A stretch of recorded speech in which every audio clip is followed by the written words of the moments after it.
cover. So maybe we can start from there. Is there any non-performing loans? Maybe, Chair, we should start that by the fact that I have never borrowed a shilling from that loan. Yes. I've been governor 2 terms, I've never borrowed.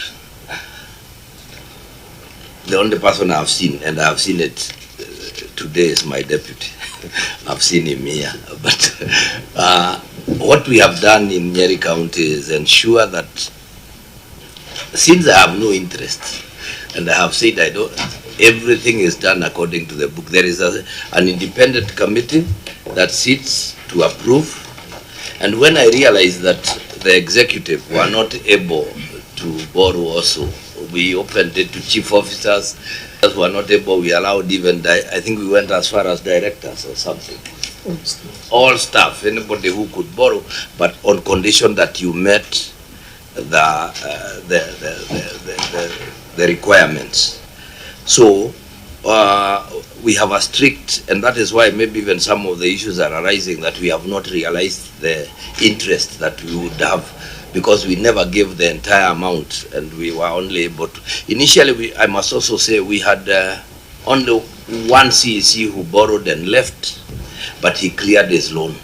He was appointed elsewhere. And I think under KPCU or something, but he continued to pay the loan. So we do not have any defaulters.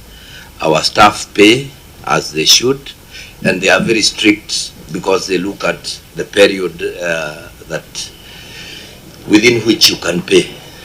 So any other issue around the loans, I am surprised other things are happening. We don't allow that.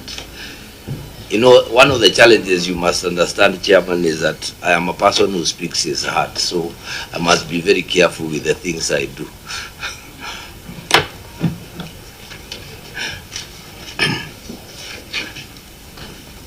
So I submit that unless you raise the specific issues. Can you confirm that there was no non-performing loans? Thank you, Chair. I can confirm that during our audit, we never came across non-performing loans.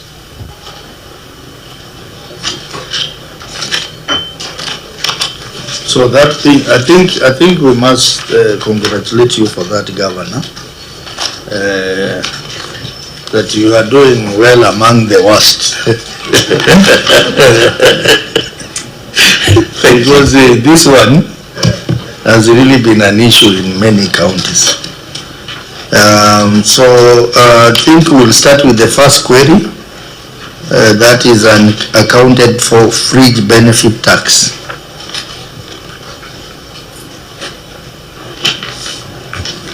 Thank you. Auditor, proceed.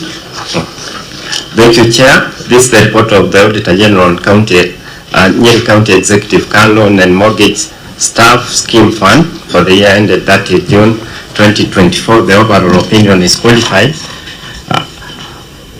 Paragraph number 1, unaccounted for fringe benefits tax. The statement of financial performance reflects use of goods and services amounting to Kenya shillings 1,524,122 as disclosed in Note 7 to the financial statements. Included in the expenditure is fringe benefits tax of Kenya shillings 885,712, which does not agree with the supporting schedules of Kenya shillings 621,712, resulting to an unexplained and unreconciled variance of Kenya shillings 264,000. Further, review of tax computation schedule provided for audit revealed that the fund had an outstanding fringe benefits tax of Kenya shillings 881,424, an accumulated interest of Kenya shillings 715,660, or totaling to Kenya shillings 1,596,662 as at 30th June 2024, and unpaid tax arrears amounting to Kenya shillings 30,301,063. In addition, the fund administrator failed to remit taxes within the prescribed time period which might attract interest and penalties on the outstanding amounts. In the circumstances, the regularity, accuracy, and completeness of the fringe benefits tax amount of Kenya shillings 885,712 could not be confirmed. Thank you, Chair. So, Auditor, then there are several issues here. There is the issue of reconciliation, a variance of 264,000. Then there is the issue of tax, accumulated interest of 715,660. And then there is a further issue of unpaid tax arrears of 30 million. Is that the case? That is the case, Chair. Okay, so Governor, you can give us your management response. Thank you. Let me kindly allow me to ask the Chief Officer to handle that. Chair, through the Governor, our management response, the figure of 885,712 consists of fringe benefit tax that was paid to Kenya Revenue Authority since the inception of the fund to August 2023, which was paid via two payment voucher, 626,412.30 and 259,299.10, which were provided for audit, and this is supported by Annex 1A. So that is the issue that was raised on 885,712 that could not be confirmed. So further, the management had not remitted the fringe benefit tax amounted to 1.826, 119.5 for financial year 2023-2024 due to the low uptake of the loan, hence the low interest income, which is utilized to defray operating expense of the fund as per the fund regulations. The management paid the unpaid fringe benefit tax of 1.826,119.50 in financial year 2024-2025, and that was the total fringe benefit tax that were not paid for 2023-2024. On unpaid tax arrears amounting to 30.3, the unpaid tax arrears amounting to 30,301,063 was a demand from the Kenya Revenue Authority for the various tax head under the county government of Nyeri for financial year 2017-2018 to 2021-2023. The only tax head relating to the funds is the fringe benefit tax, which was in arrears of 626,412, which was settled as per the payment voucher above, which was in Annex 1A. So it's the same. That is only the one that was relating to the fringe for the fund, but the rest is for the county government of Nyeri executive accounts. What is your comment on the response? Thank you, Chair. They provided the document, but it's the aspect of late submission. They were not provided during the audit. So, but have they responded to your question, your query? Chair, the documents they are provided, they are responded to the query, but we, according to our policy as an office, if documents were not provided during the audit, we don't accept after. Because where were those documents? So there is an issue of late submission of documents. But before I come to that, let's address the substance of the matter here. Can I request members to chip in?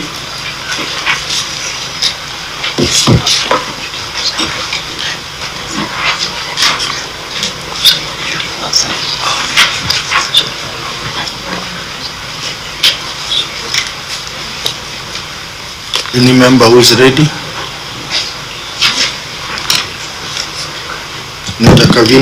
It's just asking why the documents or any information was not availed to the auditors on entry, meeting or exit meeting. Chair, through His Excellency the Governor, these documents were available and was provided because that payment vouchers were even made before that time, and that payments were made that time. It can be confirmed from the check transfers that they were there and that they were submitted. Did you provide them to the auditor? That is the question. Yes, it was provided. Maybe, I don't know where it is kept the auditor. Auditor, is it in your schedule? Because you usually maintain a schedule of the things you want and is a checklist. Is it there? Thank you, Chair. The reason why it ended up in our report is that the documents were not provided at that time. Because we had issued a query, then we issue an email, and then we issue a draft report, and then final report.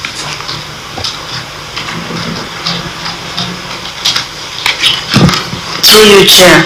So, Auditor, you will say that on the exit meeting you had not received those documents? Yes, Chair.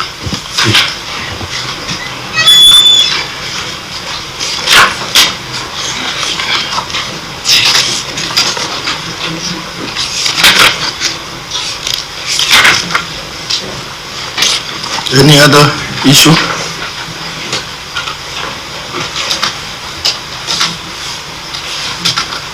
The accountant through the governor, when I look at your Annex 1A, the payment voucher that you have put there, it is not looking original. If you look at it, honorable members, it's not looking original because my expectation would be the document would have been fully processed. If you look at, for example, on the examination part, voucher examination part, it is not filled at all. It is only AI order who has signed, but everyone else is empty.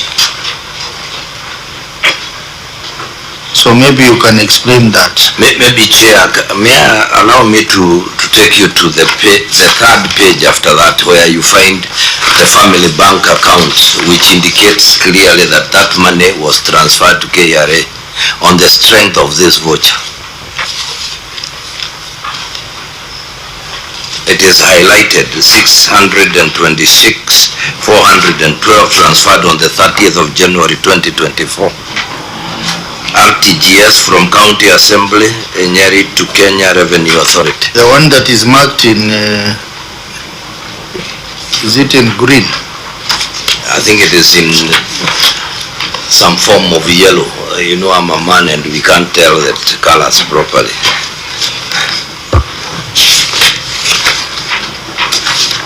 That is fine, but you know the vouchers that have been provided are largely incomplete. Even the second voucher of 259,000. It is our accountant explains so that through the governor, Chair,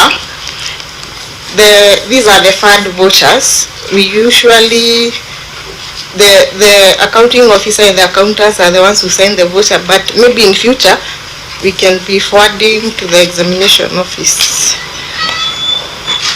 not in future. That's supposed to be the process. I thought all vouchers go for examination. Maybe the auditor, you can guide us on this. Thank you, Chair. It's a requirement that the payment voucher goes to examination, so that is why this hard position confirm the accuracy, the pay, and so forth. Through you, Chair. Yes. Maybe we can inquire then who is the accountant who was meant to have signed and did not sign, and is he here? Is he in good books with the ISPAC? Through the governor, the accountant who was signed there, and I'm in good books with the ISPAC. You know, accountant, what members want is where is the a complete voucher. I'm sure before the payment was made, it goes through all these processes. So the complete voucher, because what we are seeing here is not complete. I have noted that, Chair, and I will ensure that it is done as it should. That was an oversight on their part. Thank you, Chair. Maybe through the governor, I just want the fund manager to make something clear to me. Yeah. This amount is being paid from the executive, but the RTGS is being seen to come from the county assembly of Nyeri. Why the mix-up? I thought they operate separate accounts. Okay, through the governor, Chair, we usually bank with the county assembly the same bank, so the bank made the error of narrating the county assembly, and it's an issue that we wrote to the bank, and they say they are going to correct the error. Chair, do you have that letter here?